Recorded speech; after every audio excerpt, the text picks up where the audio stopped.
여호수아 4장 할 차례예요.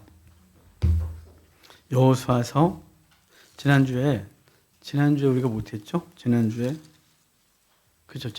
못했죠? 제가 아파서 못했군요. 3장까지 지지난주에 했고 오늘 4장부터 보겠습니다.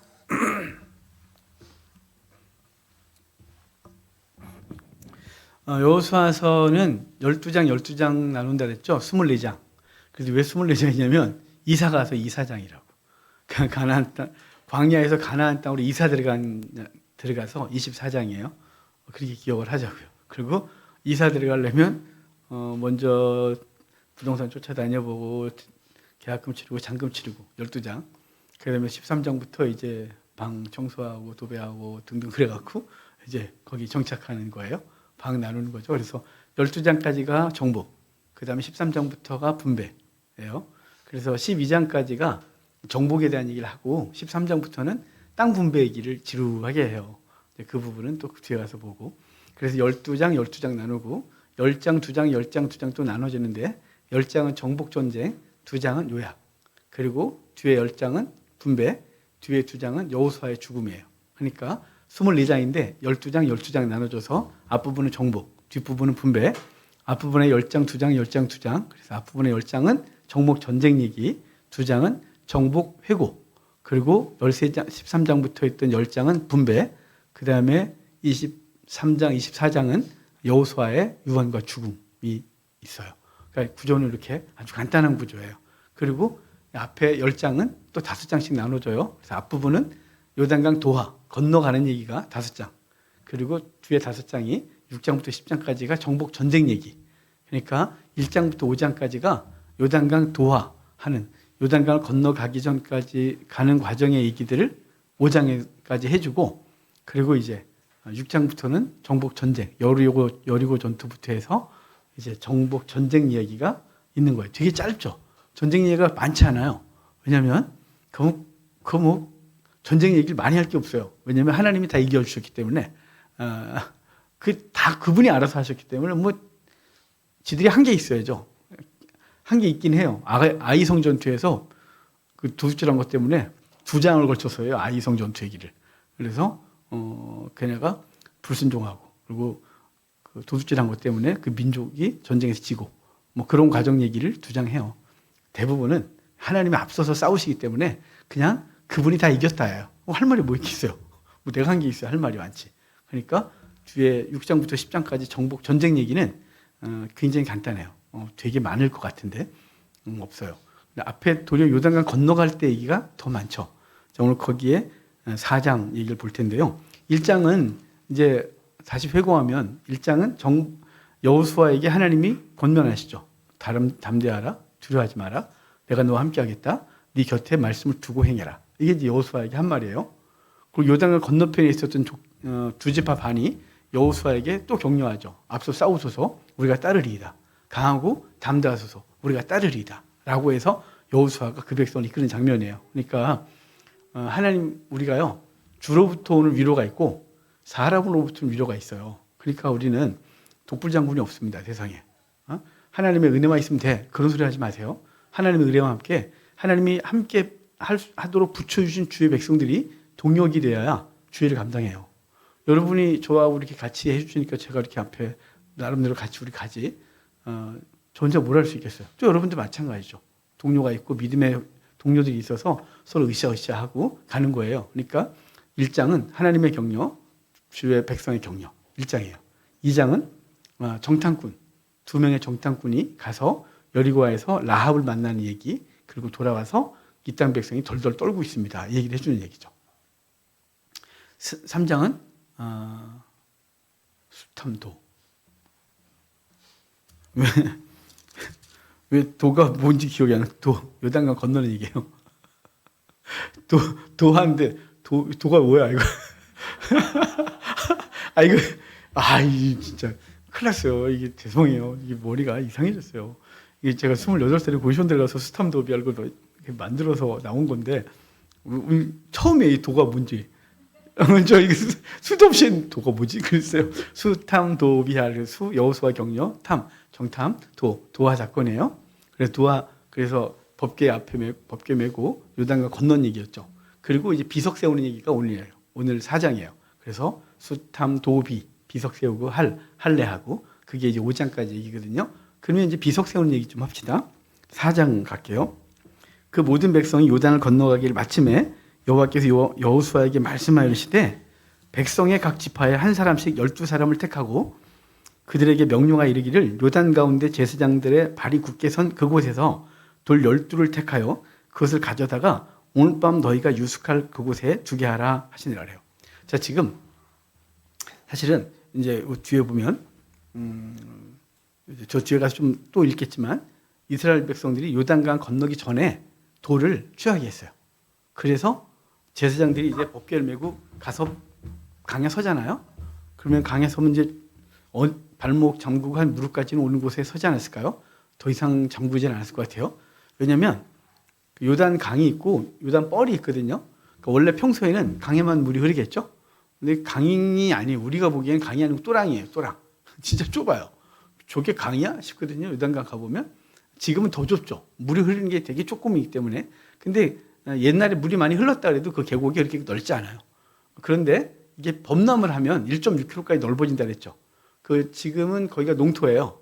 이제 물이 범람할 일이 없거든요. 댐을 하도 막아놔갖고. 근데 옛날에는 이제 물이 흐르다가 이때 모멸 거두는 시기. 그러니까 태양력으로 3월, 4월, 2, 3, 4월 정도 되면 물이 넘쳐요.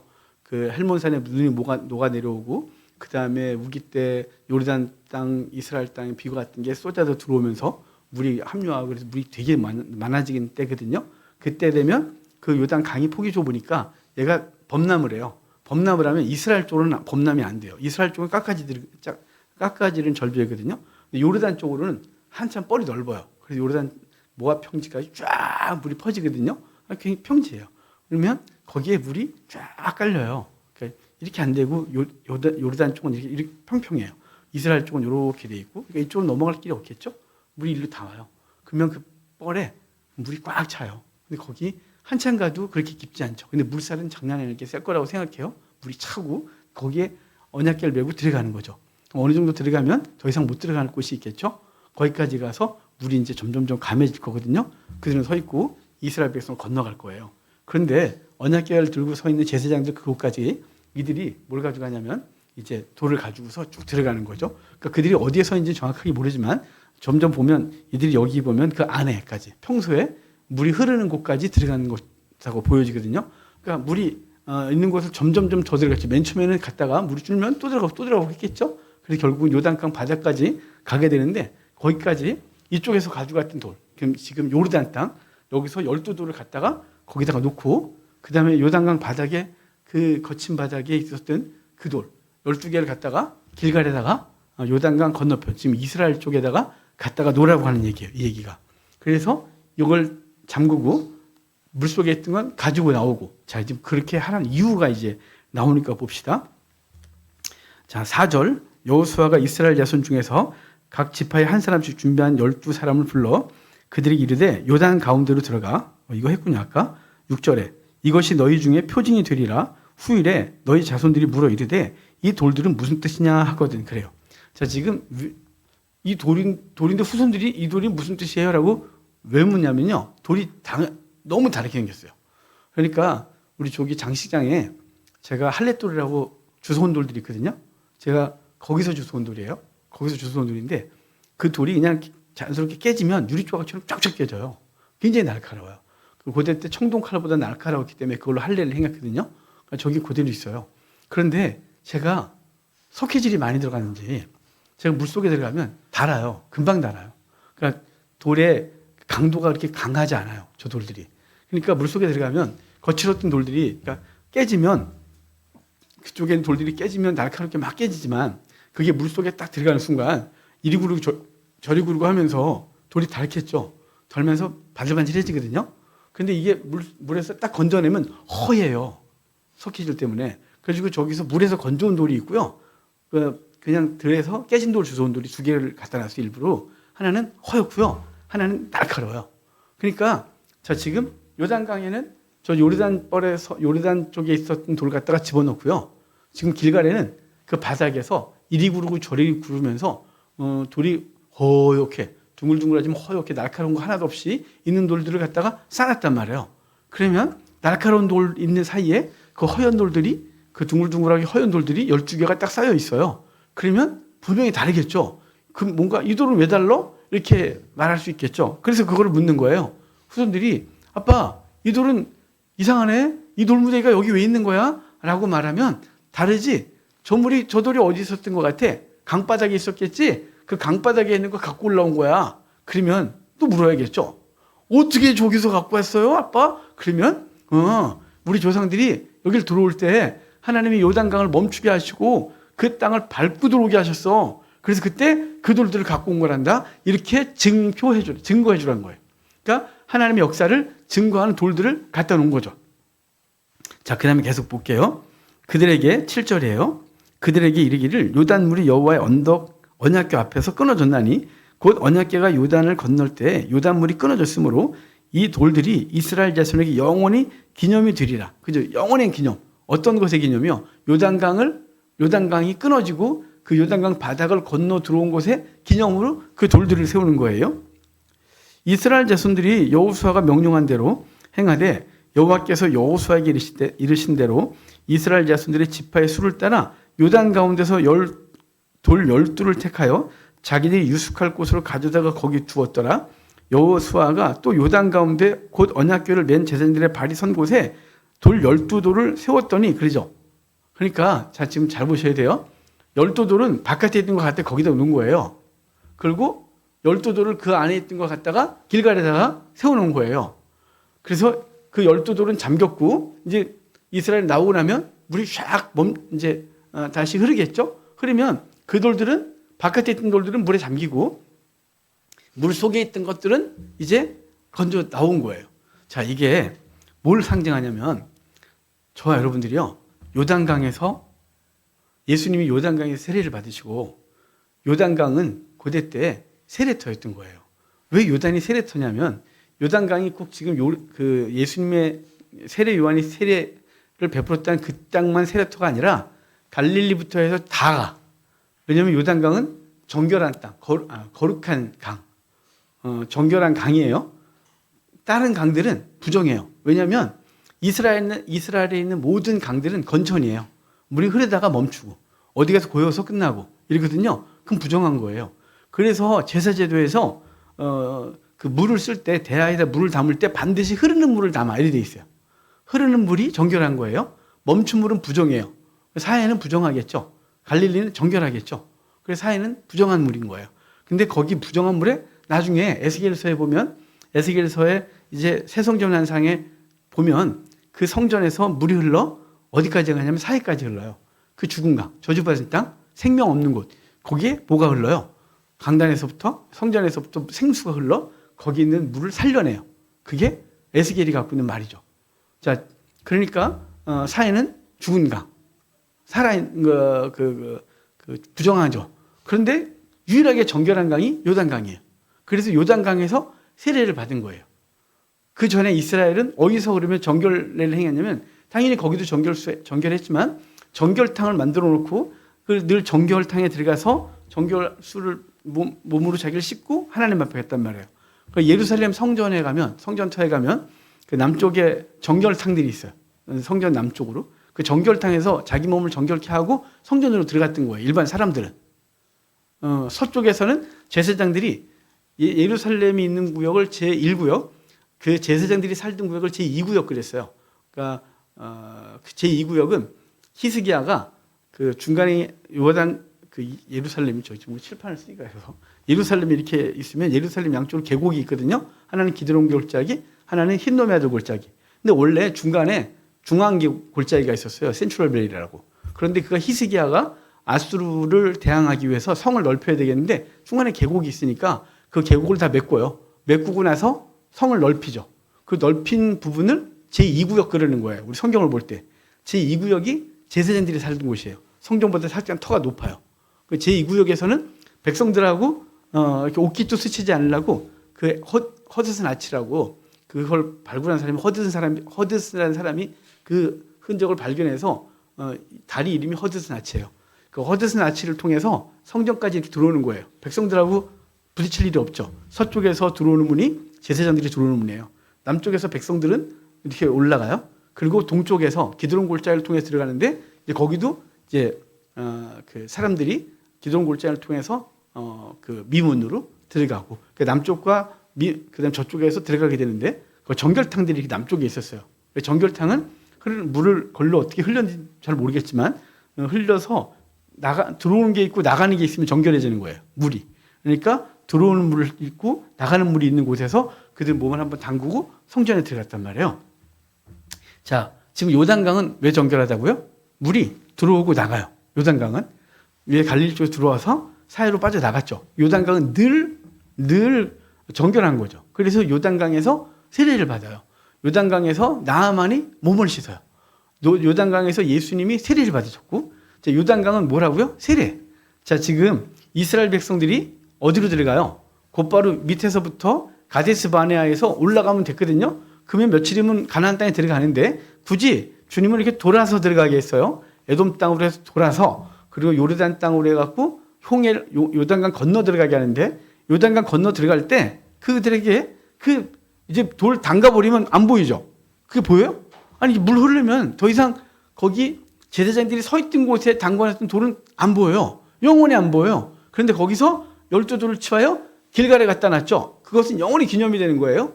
그러니까 요단에서 갖고 와서 그 요단강 바닥에 담근 건 이스라엘의 과거예요. 과거가 죽어요. 그래서 과거가 죽고 길갈에서 나중에 할례를 해가지고 5장에서 거기서 뭐라 그랬냐면 애굽의 수치가 굴러갔다. 끝났다 이 말이에요. 애굽의 수치가 어디서 잠겼을까? 그러면 애굽의 수치는 요단강에 담가버린 거예요. 각 지파를 대표하는 돌들을 요단강 바닥에 갖다 넣어서 더 이상 그 돌들은 보이지 않아요. 우리의 과거는 죽었고요. 우리는 새로 태어난 거예요.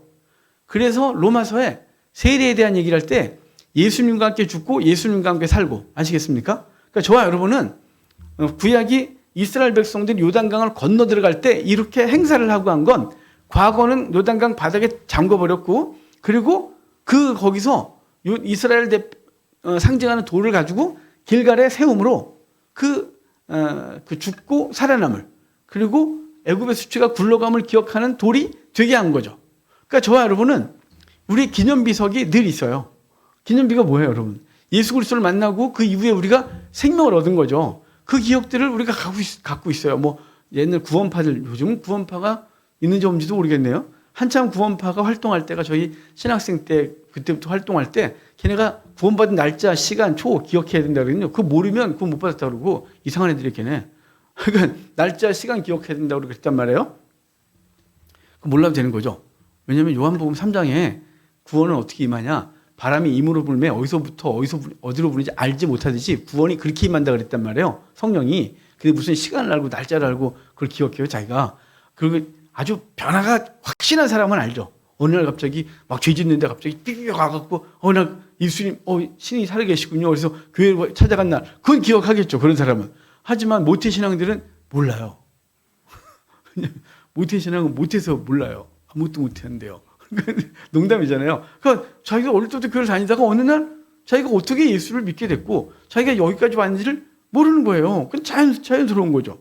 근데 그 중에서도 또 어떤 그 아주 극단적인 변화가 있었던 사람은 그날을 기억하겠지만 그 중요하지 않아요. 중요한 건 뭐냐면 우리의 과거는 어디예요? 요단강에 담궜고요. 거기서 우리는 살아난 거예요. 여호수아가 그 땅에 와 거기서 제사장으로 섰다가 들어오죠. 여호수아와 함께 들어와서 여호수아와 함께 건너왔단 말이에요.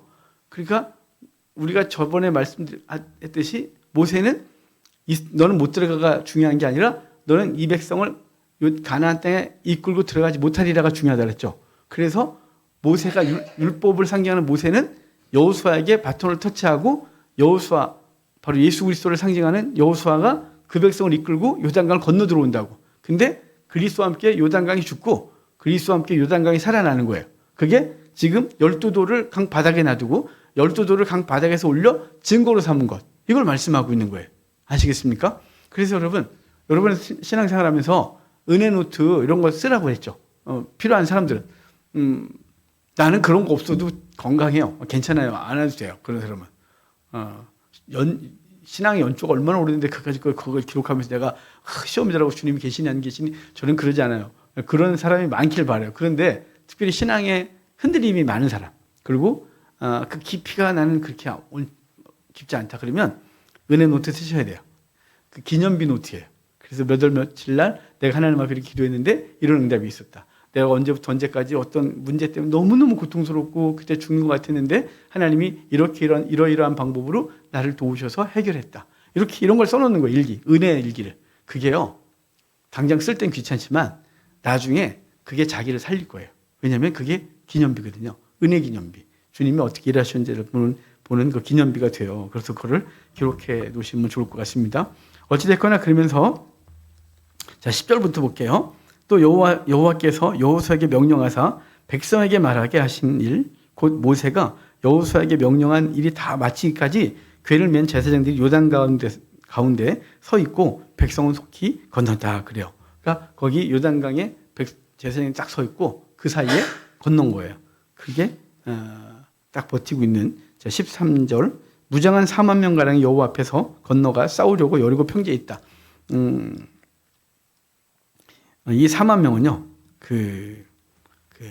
요단강 건너편에 있었던 지파들이 먼저 앞장서 가겠다고 했으니까 이들이 먼저 가서 딱 버티고 서 있고 백성들이 다 건너오는 거죠. 14절 그날에 여호와께서 모든 이스라엘의 목전에서 여호수아를 크게 하심에 그가 생존하는 날 동안에 백성이 그를 두려워하기를 모세를 두려워하던 것 같이 했다 그래요. 자 이제 19절 볼까요? 그래서 이제 다 건넌 다음에 요단강 물이 흘러 이전처럼 흐르게 됩니다. 19절 첫째 달 10일에 백성이 요단에서 올라와 여리고 동쪽 경계 길갈에 진침해. 여러분 성경에 이야기하는 날짜들 이런 것들을 주의 깊게 보셔야 돼요. 근데 뭐 봐도 모르겠는데요. 근데 고민이 이제 어쩔 수가 없고. 근데 이스라엘의 날짜들을 좀 이렇게 하고 이 날짜가 뭐지라고 해서 물론 주석 찾아보면 되잖아요. 그러니까 이제 우리가 기본적인 기본적인 그들의 일정 이스라엘의 그 기념하는 날들 그 날이 뭔지를 좀 알면 이런 걸 좀 주의 깊게 볼 수 있죠. 첫째 달 10일이라 그랬죠. 첫째 달 10일. 자, 첫째 달 14일이 뭐냐면 6월절이에요. 14일이. 그러니까 첫째 달 14일이 이스라엘 백성들이 애굽에서 나온 날이에요. 14일. 그러면 10일 그러죠? 이 10일은 뭐 하는 날이냐면요. 14일이 6월절 어린 양을 이제 먹고 그 피를 바르는 날이라면 14일은 그 죽일 양을 격리하는 날이 10일이에요. 예, 자 이제 그래요. 여기 좀 편하게 봅시다. 우리 부활절 그때로 기억해내면 쉬워요. 우리 부활절이 이제 있으면 부활절 그 앞에 며칠 전 금요일이 예수님의 순환일 그리죠.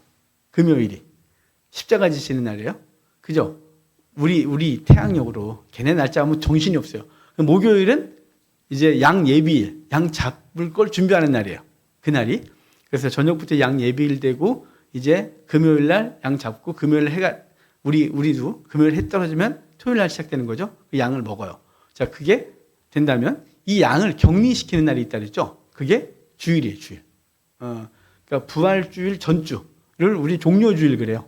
종려나무 가지 흔들고 예수님을 환영했다 해서 종료주일 그러는데 사실은 이 종료주일보다 더 중요한 게 양 예비일이에요. 그날은 6월절에 죽일 양을 끌고 들어오는 거예요. 그래서 격리시키는 거거든요. 왜 격리하냐면 얘가 부정한지 안 부정한지를 모르잖아요. 맨 처음에 살 때는 집에서 끌고 올 때 멀쩡했단 말이에요. 근데 얘를 이제 6월절 전날 됐는데 갑자기 여기서 피부병이 있고 여기서 무슨 이상한 얘가 눈에서 진물이 나오면 안 되잖아요. 그래서 격리시키고 6월절 잡기 직전까지 얘를 계속 점검해요. 혹시 부정한 일이 벌어졌을까 봐. 피부병이 있거나 뭐 이렇게 눈에서 고름이 생기거나 코파리가 코에다가 무슨 또 파리가 앓았거나 뭐 이런 것들을 다 이제 여러 가지 문제들이 생길 수 있잖아요. 그걸 찾아내는 게 종료주일부터 양 예비일까지 찾아내는 거예요. 그러니까 여기 정월 첫째 달 10일은 양 예비일. 원래 출애굽 때 그 6월절 잡을 양을 미리 그날 선택해서 갖고 있었던 날. 그날이 여기 첫째 달 10일이에요. 자, 이해가 되시죠? 첫째 달 10일에 백성이 요단에서 올라와 여리고 동쪽 곁에 길갈에 지침해. 자, 지금 언제 왔어요? 요단강 딱 건너서 딱 했는데 그날이 첫째 달 10일. 6월절을 시작하게 됐던 계기. 이제 모세를 통하여 애굽에 있을 때 이제 양을 잡아먹고 양을 잡아서 먹고 그 피를 문설주에 바르라고 선포하고 그러고 나서 사람들은 그래요? 그래서 그때부터 양을 이제 찾아서 양을 격리시킨 날 그리고 그 이후에 4일 정도 지나면 그 양을 죽일 거예요. 자, 그날 그 격리시키던 날 가나안 땅에 들어온 거예요. 여호수아가 요단에서 가져온 그 12돌을 길갈에 세웠다 그래요. 길갈에 세우고 이스라엘 자손들에게 말하여 이르되 후일에 너희의 자손들이 그들의 아버지에게 묻기를 이 돌들은 무슨 뜻입니까 하거든 너희는 너희의 자손들에게 알게 하여 이르기를 이스라엘이 마른 땅을 밟고 이 요단을 건넜다. 이걸 알려주래요. 여러분, 그러니까 우리 개인적으로도 신앙의 기억을 항상 갖고 있어야죠. 장소가 장소마다 우리의 삶의 자리마다 하나님과 만났던 기억들을 갖고 있어야 돼요. 그래야 어떤 어려움을 만나거나 이럴 때 그 기억이 우리로 다시 힘내게 해요. 또한 믿음 자녀들이 있는 사람들은 그 믿음의 기억들을 자녀들에게 유산으로 줘야 돼요.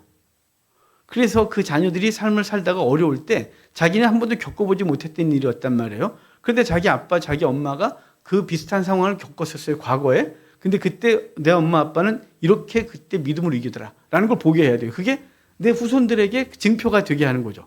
그 증표는 되게 중요하잖아요. 그 아까 오셨던 박경탁 목사님의 사돈 어른이 그분의 외할아버지가 목사님이셨대요.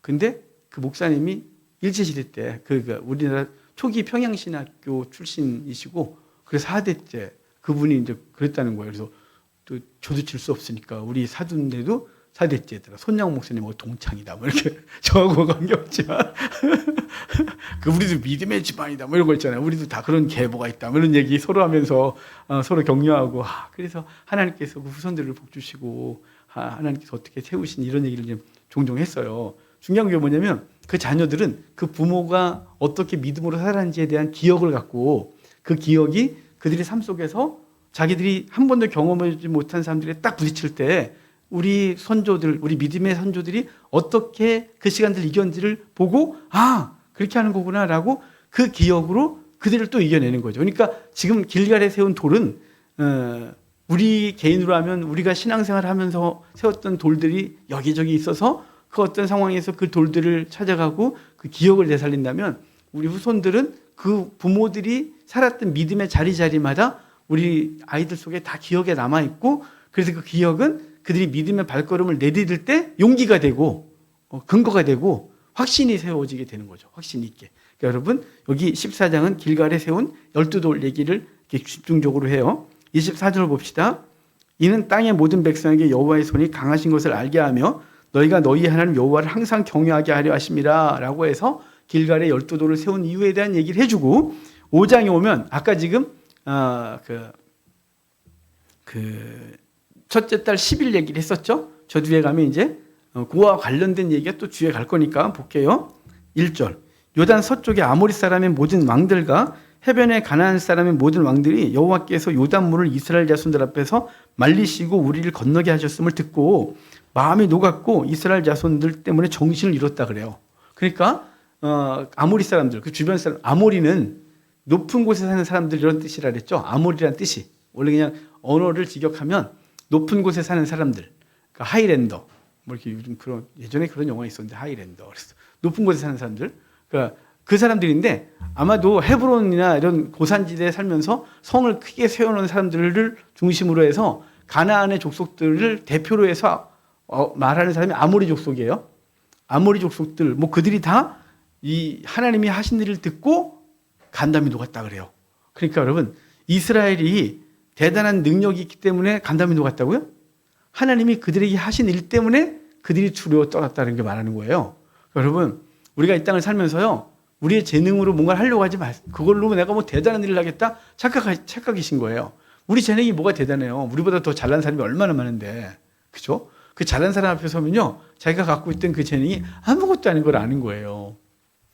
사담이지만 아까 그분이 우리나라 오신 어르신이 우리나라 피아노 1호 박사래요. 1호 박사. 경희대 음악학 학장까지 하셨대요. 근데 저희 집사람은 피아노 반주에서 여러 번 틀렸거든요. 그분이 피아노 그 얘기하니까 오늘 여러 번 틀렸는데 그걸 갖다가 어차피 잘하는 것도 아닌데 어차피 지금 반주자들이 땜빵하고 있으니까 잘하고 있는 거예요. 그런데 그 사람 앞에 서면 갑자기 나중에 그 사람이 또 오면 피아노 못 칠걸요? 무서워서 이걸 어떻게 치나 싶고 막 그렇잖아요. 그게 그런 거거든요. 그러니까 우리 재능 갖고 뭘 하려고 하는 거 이건 착각이에요. 우리 재능이 우물안에 개구리에서 고기선 대단해 보여도 이게 딱 나오는 순간 더 잘난 놈이 더 많아요. 그러니까 그걸로 하는 게 아니라 우리는 뭘로 세상을 이기냐면 하나님이 함께 하시는 그것을 이기는 거예요. 그래서 아모리 사람들과 주변 사람들이 왜 무서웠더냐면 하나님께서 이스라엘 백성들에게 하신 일 듣고 그들이 간담이 녹았다 그러죠.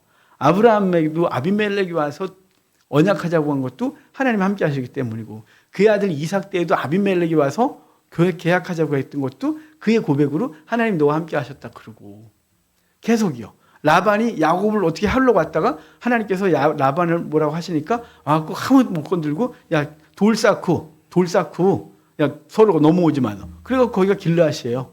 라반과 야곱이 돌 쌓은 곳. 그래서 서로 침공하지 말자. 그러고 돌아갔어요. 그게 왜 그럴까요? 아브라함이 무슨 힘이 있어요?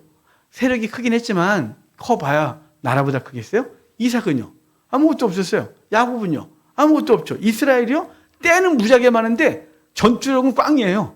싸워본 적이 있어야죠. 어지. 맨날 가서 주님 앞에 서 있으면 주님이 샥 이기시고 그러고 들어가고 이기고 한 게 없어요.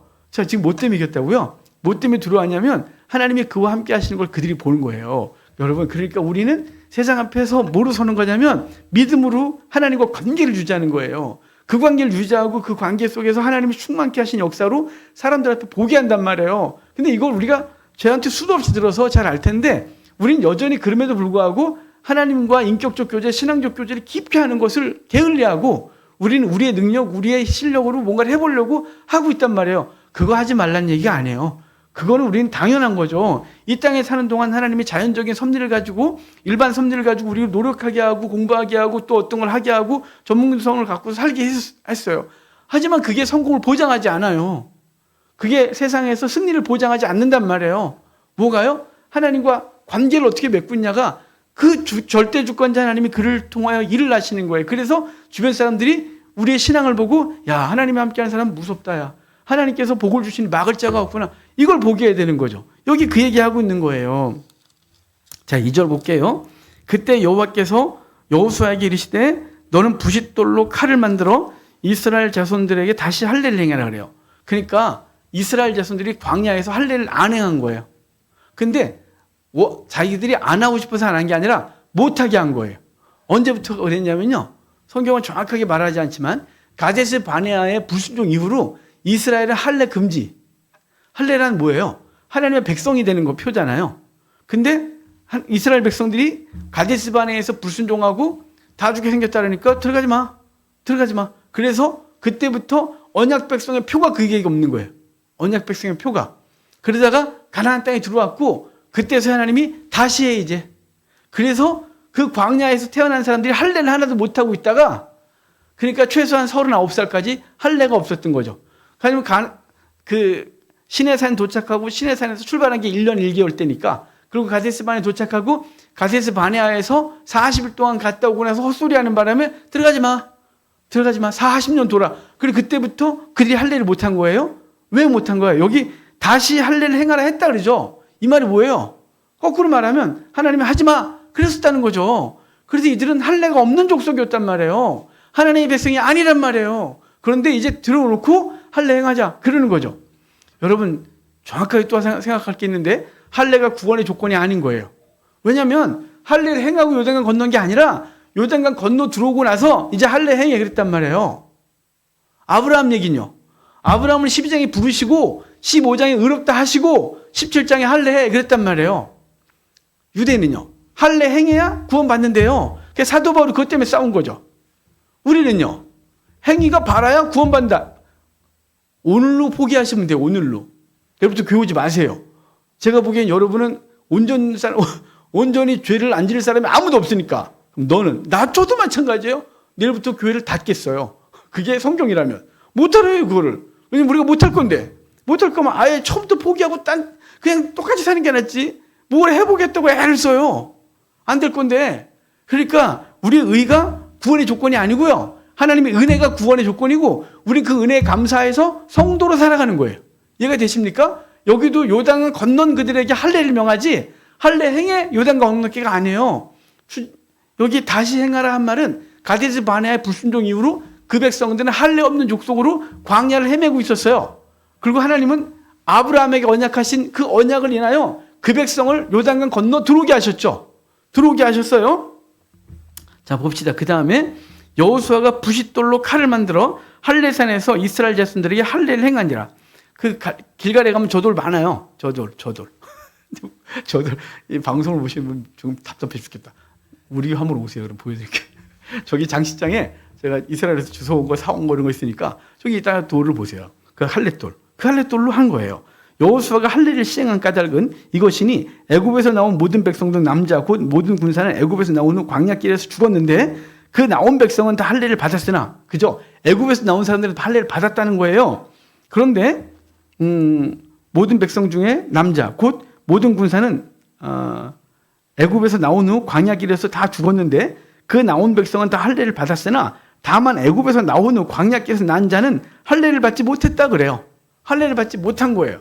여러분 그러면 이들이 그러면 맨날 이동하니까 할례를 못 받았다? 아니, 무슨 말씀이세요? 그들이요 가데스 바네에서 요단강까지 돌 때가 한 10번 정도 이동했어요. 40년 동안 정착지가 한 10번 정도밖에 안 된단 말이에요. 11번인가 2번인가 뭐 중요하지 않아요. 10번밖에 안 돼요. 그러니까 한 4년에 한 번씩 옮겨 다녔다는 거죠. 평균. 거기서 이제 옮겨라 그럼 저 옮겨라 옮긴 거예요.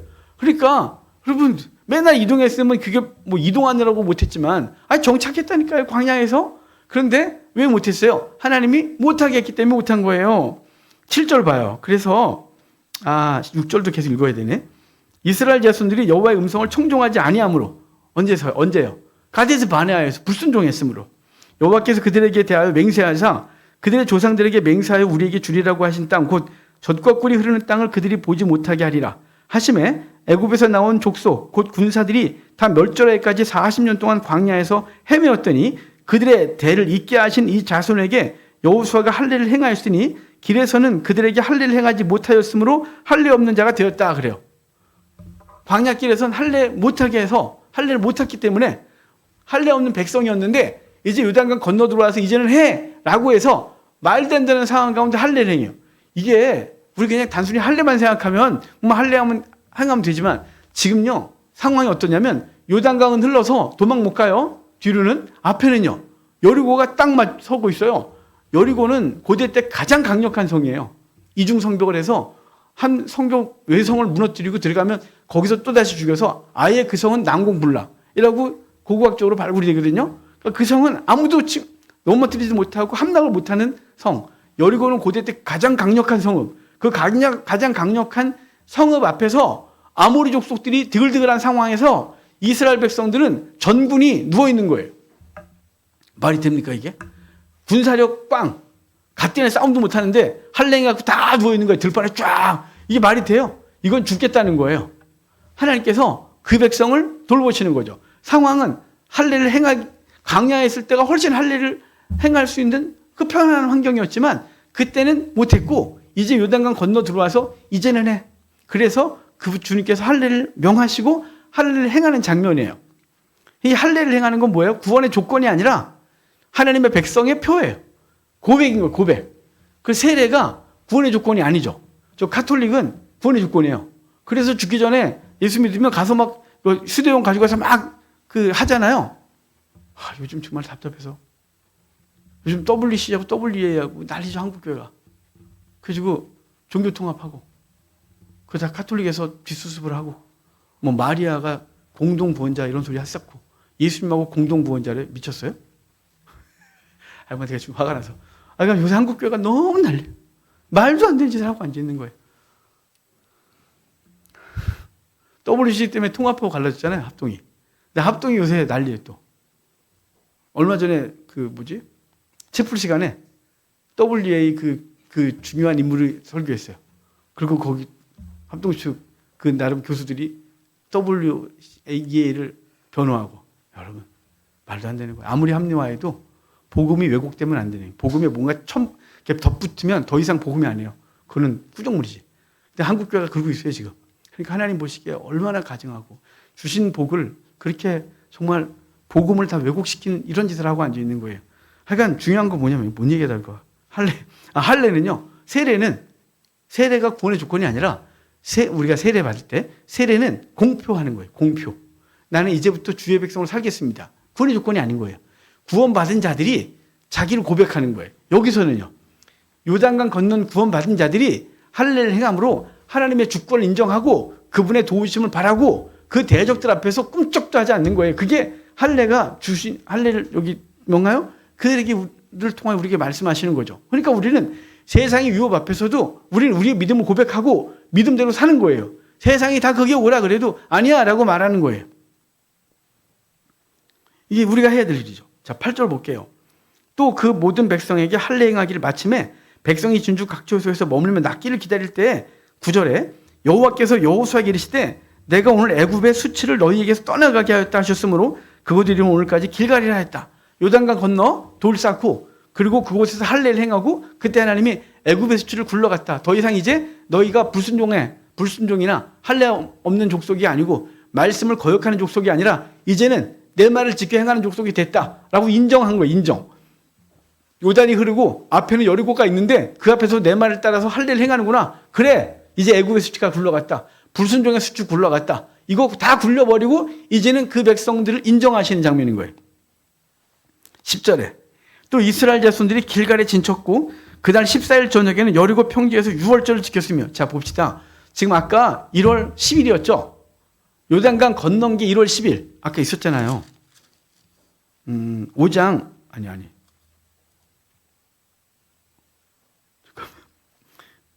저기 4장 19절에 첫째 달 10일에 그죠?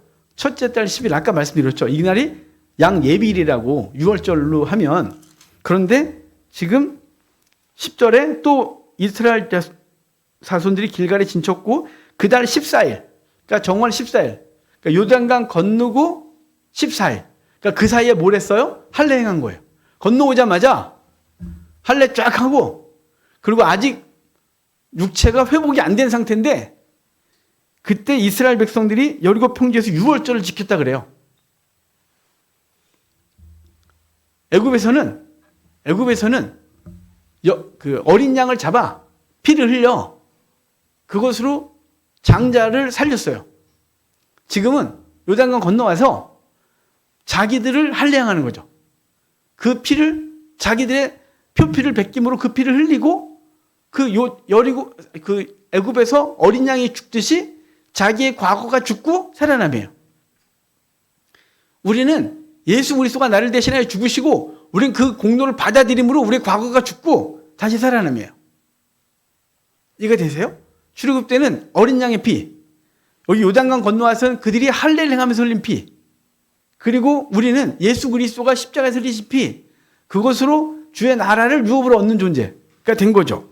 그래서 그들은 그때 유월절을 지키고 유월절 이튿날에 그 땅의 소산물을 먹되 그날에 무교병과 볶음곡식을 먹었다 그래요. 그래서 이때부터 무교절이 시작된 거예요. 무교절은 출애굽 때 있었던 게 아니에요.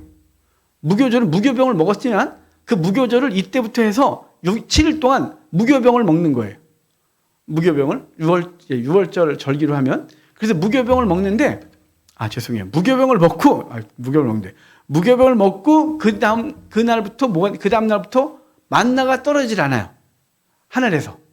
그러니까 이스라엘 백성들은 이때부터 그들의 믿음의 고백을 하고 나서부터 이제는 그 믿음으로 살아가야 되는 상황이 된 거예요.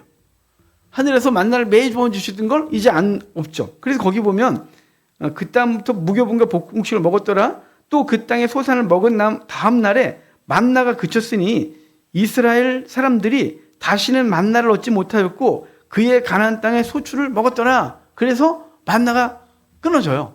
이 만나가 끊어진 게 이게 우리는 그냥 그 땅의 소산물을 먹으니 얼마나 좋아 그러지만 고대 때는요 전투가 청야전이에요.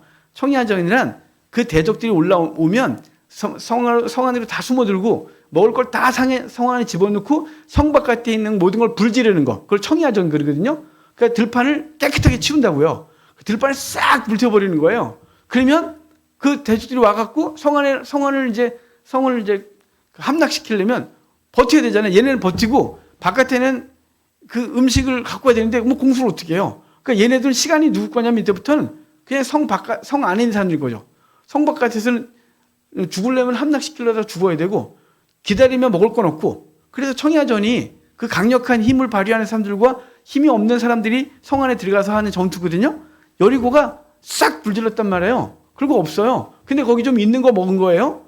이제 이스라엘 백성들이 만나가 안 떨어지는 건요. 이제부턴 하늘에서 만나 안 주고 여리고 들판은 먹을 게 없고 이제는 그들에게 시간이 자유롭게 안 해요. 여리고를 무너뜨리든지 아니면 어떻게 하든지 대책을 세워야 되겠죠. 그래서 거기 보면 13절에 보면요. 여호수아의 고민이 생겨요. 여호수아가 여리고에 가까이 이르렀을 때 눈을 들어본 즉 한 사람의 칼을 빼고 손을 들고 있다는데요. 여호수아는 왜 여리고에 가까이 갔을까요? 저를 어떻게 무너뜨리나 싶은 거죠. 한 번도 공성전을 해보지 않은 이스라엘 사람들 입장에서는 성을 앞에 두고 어떻게 할 줄 모르는 거죠. 여호수아가 이제 만나서 떨어졌고 먹을 건 없고 이제 시간은 없고 저 성을 어떻게 무너뜨려야 되나라고 해서 여리고 앞에서 여호수아가 고민하고 있을 때 한 사람이 등장해요. 그 사람이 여호와의 군대 장관이죠. 그래서 마주 보고 서 있는데 여호수아가 나아가서 그에게 묻되 너는 우리를 위하느냐 우리의 적들을 위하느냐 이렇게 말하잖아요. 너 누구 편이야? 이거 묻는 거죠. 왜냐면 갑자기 그 사람이 칼 빼고 서 있으니 깜짝 놀라갖고 너 누구야? 적이야? 아군이야? 이렇게 물은 거죠. 그런데 여기 14절 보면 그가 이르되 아니라 나는 여호와의 군대 장관으로 지금 왔느니라 그래요. 아니라 이 말은 야, 네 편도 아니고 쟤네 편도 아니야. 이런 뜻이에요. 나는 여호와 편이야. 무슨 얘기냐면 자 여호수아 입장에선 누구 편이냐가 중요하죠. 적이야? 우리야? 아군이야? 이거죠. 근데 여호수아 여기 이제 이 군대 장관은 아니야. 난 여호와의 군대 장관이야. 나 여호와의 편이야. 이 말은 네가 여호와의 편대. 내가 네 편 되길 바라지 말고 그런 거죠. 근데 우리는 내 편 대달라 그래요. 그래서 주님이 되게 애매할 때가 있대요. 뭐 이렇게 경기할 때 복싱 경기하고 그럴 때 여기도 믿는 애, 저기도 믿는 애인데 서로 이기게 해달라 그러는데요. 그 하나님이 누구를 이기게 해주냐 그런데요. 야 기도 세게 하는 교회 애들 이기게 해줄게 뭐 이상하잖아요. 그죠? 진짜 힘들 거예요. 주님이 와 정말 미치겠다. 둘이 믿는 애들끼리 왜 싸우냐. 이겨달라면 누구를 이겨주냐, 누구를 해줘야 되냐 그랬는데 그게 아니고 여호와의 편에 서라는 거죠. 내 편 되는 게 중요하지만 우린 주님 나를 도우소서죠. 근데 주님은 네가 내 편에서 그러면 내가 너한테 그걸 어떻게 할지 알려줄게. 자기는 자기 계획을 세워두고 주님이 그 계획대로 움직이길 바라는 거잖아요. 시기와 방법을 다 자기가 정해놓고 주님이 이 길을 하소서잖아요. 주님이 그게 아니고 아니야. 네가 원하는 방법, 네가 원하는 거 아니야. 그래갖고는 안 되지. 네가 내 편대. 그럼 내가 너한테 작전 지시할게. 이게 지금 주님께서 말씀하시는 거거든요. 그러니까 이번 한 주간도 우리는 하나님이 내 편 돼서 내가 원하는 걸 이루어 주소서가 아니라 내 거 내려놓고 하나님 편에 서서 주님 원하시는 것이 무엇입니까? 라고 묻는 것부터 시작해야 되는 거예요.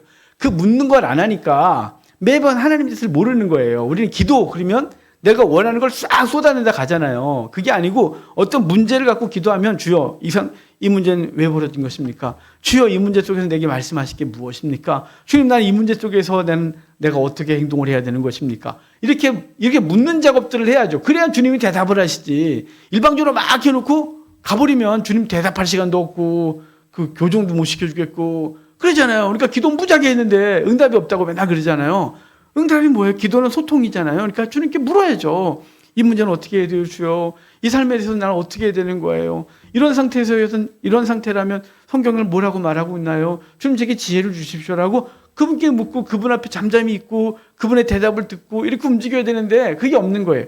주님은 여호수아는 적이냐 아군이냐를 따지는데 주님은 아니 군대 장관은 난 여호와의 군대 장관이야. 그래서 그에게 요구하는 게 뭐예요?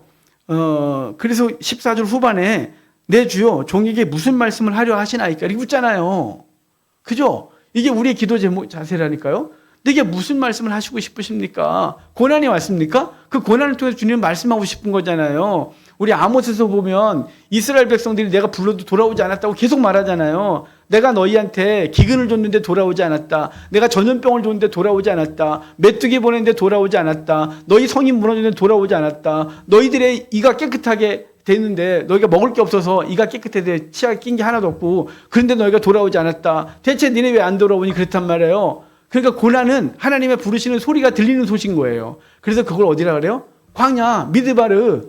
그 고난의 자리는 광야 같은 거잖아요. 그 미드바르에서 따바르 하나님의 말씀이 들리고 드비르 그분을 만난단 말이에요. 그러니까 우리 속에 고난이 있으면 그 고난의 시간을 그냥 흘려보내지 마십시오. 그냥 생으로 고생하다가 왜 그냥 지나가요? 그 고난의 시간에 주님이 내게 무엇을 말씀하시는지 내가 이 삶 속에서 어떻게 되는지를 묻는 시간이잖아요. 근데 그 묻는 시간에 묻지 않고 혼자 막 일방적으로다가 집에 가버리니까 주님은 대답도 못하겠고 너는 왜 그러냐 싶고 하나님 자기 못 듣다 그러고 하나님 나한테 말씀 안 하신다 그러고 맨날 이러고 앉아있는 거예요. 그분 앞에 딱 서면 난 여호와의 군대 장관이야 그러거든. 그분 앞에 내게 무슨 말씀을 하실 것입니까? 라고 물어야죠. 그랬더니 대답해 주는 거예요. 15절에 여호와의 군대 장관이 여호수아에게 이르시되 내 발에서 신을 벗으라 내가 선 곳은 거룩하니라 하니 여호수아가 그대로 행하니라. 여호수아가 선 땅 자체가 뭐가 거룩해요? 여리고 땅이 죄가 가득한 곳인데 근데 하나님이 세워주신 땅이 거룩한 거예요.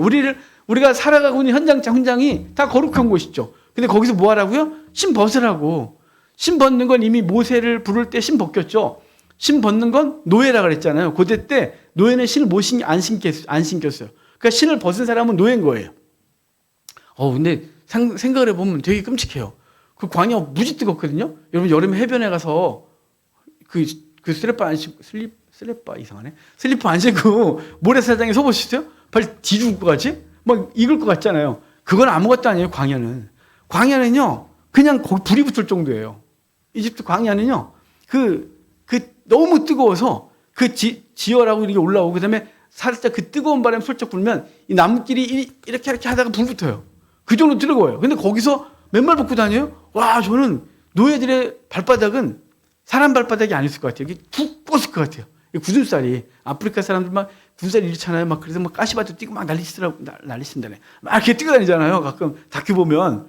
그 사람들이 뜨거운 거 다 밟아도 안 뜨겁지 않을까요? 노예는 그랬단 말이에요. 고대 때. 그러니까 지금 하나님은 모세를 부를 때도 신 벗어. 그랬고 여호수아를 만날 때도 신 벗어 그러는 거예요. 신 벗어 이 말은 주권을 내게 맡겨. 너 이제 더 이상 네가 주인이 아니야. 네 삶의 주인 나야. 네 일 네 거 아니야. 그거 내 거야. 그럼 내가 주도할 거야. 이런 뜻인 거예요. 그래서 신을 벗은 사람이 마음 평안해요. 신을 안 벗으니까 지가 혼자 잠을 못 자는 거예요. 신 벗으면 그분께서 앞서가신다 그러잖아요. 그래서 제가 기도에 대해서 정의를 한마디 해드릴게요. 제가 지금 이거 청년 사역하면서 제가 만든 용어인데 어색하긴 해요. 기도는 권리 이양이라고. 책임 이양이라고. 기도를 하는 순간요, 내가 갖고 있는 권리, 내가 갖고 있는 책임, 내가 갖고 있는 모든 것들은 그분께 드리는 거예요. 기도라는 바구니에 내가 기도를 할 때 그걸 다 집어넣고 그분께 드리고 난 더 이상 없는 거예요. 이제 그분이 책임지는 거예요. 그분이. 이해가 되십니까? 그래서 기도는 권리 이양, 책임 이양이에요. 그분께 넘겨드리는 거예요. 그러면 얼마나 평안해져요. 내가 인생을 주도하겠다고 막 했는데 맨날 실패하고 끙끙거리고 잠 못 이뤘는데 주여 내 삶은 주님 것입니다. 이제 신발 벗을게요. 신발 벗어서 그분께 드리는 거예요. 권리와 그 모든 책임을 그분께 내어드리는 거예요. 더 이상 나는 권리도 없고 책임도 없는 거죠. 권리를 그분이 가지고 가요. 책임도 그분이 가지고 가요. 나는 그분의 뒤를 따르면 되는 거예요. 그게 여호수아가 여리고성을 무너뜨리는 유일한 방법이었단 말이에요. 그들이 무슨 공성전을 해봤습니까? 무슨 공성 무기가 있습니까? 뭘 할 수 있었겠어요? 여리고를 한 번도 고대 때부터 무너져 본 적도 없는데. 그런데 여리고성을 무너뜨리는 건 신 벗는 것밖에 없는 거예요. 그분이 주권자로 가시고 우리는 그들을 따르는 거예요. 그분이 권리를 가져가시고 책임도 그분이 지시는 거예요. 우리는 그냥 그들을 따르는 거예요. 그게 여리고성을 무너뜨리는 최첨단의 무기였던 것이죠. 그래서 여러분 오늘도 이제 4장 5장을 봤는데요.